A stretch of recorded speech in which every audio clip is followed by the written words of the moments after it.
ওং নমঃ ভগবতে বাসুদেবায়। শ্রীমদ্ ভগবদ্ গীতা অষ্টাদশ অধ্যায় মোক্ষযোগ। হরে কৃষ্ণ। আজ আমরা মোক্ষযোগের 61 নম্বর শ্লোকটি শুনব। ঈশ্বর সর্বভূতানাং হৃদ্দেশে অর্জুন তিষ্ঠতি ভ্রাময়ন সর্বভূতানি যন্ত্রারূঢ়ানি মায়য়া। হে অর্জুন, পরমেশ্বর ভগবান সমস্ত জীবের হৃদয়ে অবস্থান করেন এবং তিনি তাদের দেহরূপ যন্ত্রে আরোহণ করিয়ে মায়ার দ্বারা ভ্রমণ করান। তাৎপর্য: ভগবান কোথায় অবস্থান করেন? ভগবান সর্বত্র অবস্থান করেন।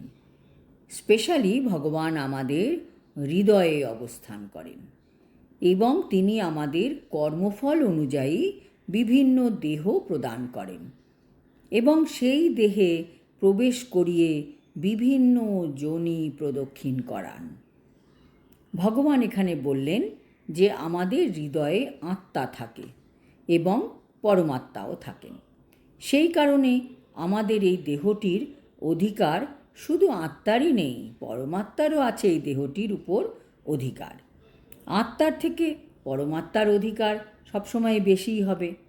কাজেই এই দেহটির ও আত্মার প্রতি যেমন দায়বদ্ধতা থাকবে, সেই রকম পরমাত্মার প্রতিও তার দায়বদ্ধতা থাকবে। আমরা জীব যেসব কর্ম করি তার জন্য পরমাত্মার অনুমোদন থাকে। পরমাত্মার অনুমোদন ছাড়া আমরা কেউ কোনো কাজ করতে পারবো না। এখন আমাদের মনে প্রশ্ন আসতে পারে, তাহলে যারা দুষ্কর্ম করে তাদের কাজে কিভাবে পরমাত্মা অনুমোদন করেন? পরমাত্মা ভগবদ্ গীতার মাধ্যমে, সাধু গুরু বৈষ্ণবের মাধ্যমে, শাস্ত্রের মাধ্যমে বারবার বলেছেন কোন কাজটি আমাদের করা উচিত আর কোন কাজগুলি আমাদের করা উচিত নয়। কেউ কেউ সেইগুলি মেনে চলার চেষ্টা করে, কিন্তু অনেকে সেসব শোনে না এবং শুনেও সে মানার চেষ্টা করে না।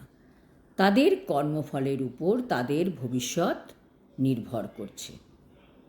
অর্জুন পরম জ্ঞাতা ছিলেন না এবং যুদ্ধ করা বা না করা সম্বন্ধে তার বিবেচনা তার সীমিত বিচার শক্তির মধ্যে সীমাবদ্ধ ছিল।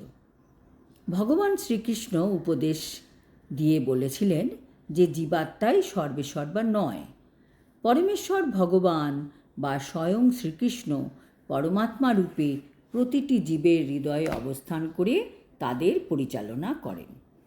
দেহত্যাগ করার পর আমরা জীবরা অতীতের কথা ভুলে যাই, কিন্তু পরমাত্মা অতীত, বর্তমান ও ভবিষ্যতের জ্ঞাতা রূপে তার সমস্ত কর্মের সাক্ষী থাকেন। তাই জীবের সমস্ত কর্মগুলি পরমাত্মার দ্বারাই পরিচালিত হয়। জীবের প্রাপ্য সব কিছুই সে প্রাপ্ত হয় এবং পরমাত্মার নির্দেশ অনুসারে জড় প্রকৃতিজাত জড় দেহে আরূঢ় হয়ে এই জড় জগতে ভ্রমণ করতে থাকে। জীব যখন একটি জড় দেহপ্রাপ্ত হয় তখন তাকে সেই দেহের ধর্ম অনুসারে কর্ম করতে হয়। যেমন কোনো মানুষ যখন একটি দ্রুতগামী গাড়িতে বসে থাকেন তখন তিনি মন্থরগামী গাড়ির আরোহীর থেকে দ্রুতগতিতে গমন করেন। যদিও জীব বা গাড়ির চালক একই হতে পারেন, তেমনি পরমাত্মার নির্দেশ অনুসারে জড় প্রকৃতি কোনো নির্দিষ্ট জীবের জন্য কোনো বিশেষ রকমের দেহ তৈরি করে, যাতে সে তার অতীতের বাসনা অনুসারে কর্ম করতে পারে। জীব স্বাধীন বা স্বতন্ত্র নয়। নিজেকে কখনোই পরমেশ্বর ভগবান থেকে স্বাধীন বলে মনে করা উচিত নয়। জীব সর্বদাই ভগবানের নিয়ন্ত্রণাধীন। তাই তার কর্তব্য আত্মসমর্পণ করা এবং পরের শ্লোকে সেই সম্বন্ধে নির্দেশ দেওয়া হয়েছে।